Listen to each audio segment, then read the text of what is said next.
responsibility to make certain that we the people are heard on a regular basis.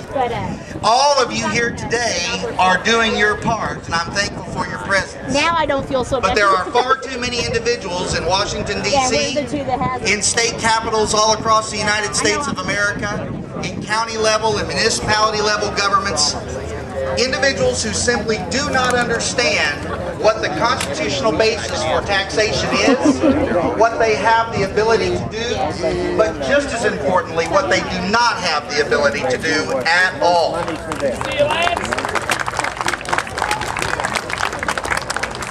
We oftentimes teach, and I teach political science at Missouri State, and I'm the only conservative in the political science department that speaks up. And I speak up a lot.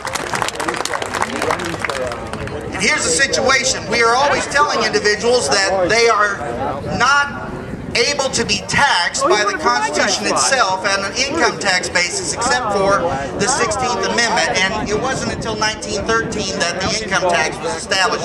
It's not exactly true. In 1862, in order to pay for the war between the states, they actually did impose an income tax on the national forces of the Union, and the Union states were collecting an income tax. If you made more than $800 a year, you had to pay 3% tax rate. If you made more than $10,000 a year, you had to pay a 5% tax rate.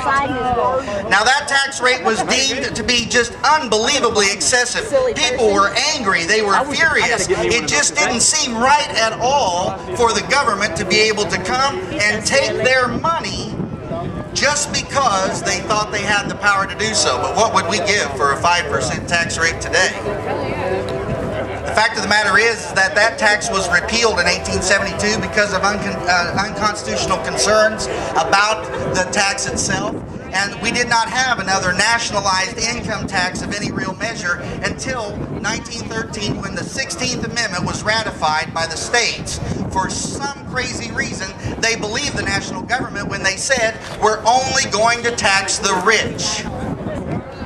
They were told that if you made more than $3,000 a year, we're going to take 1% of your taxation.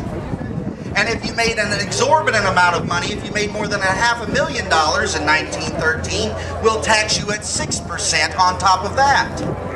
And the people in the states, they said, that sounds like a good idea. We don't like rich people anyway, so let's just soak it to them. After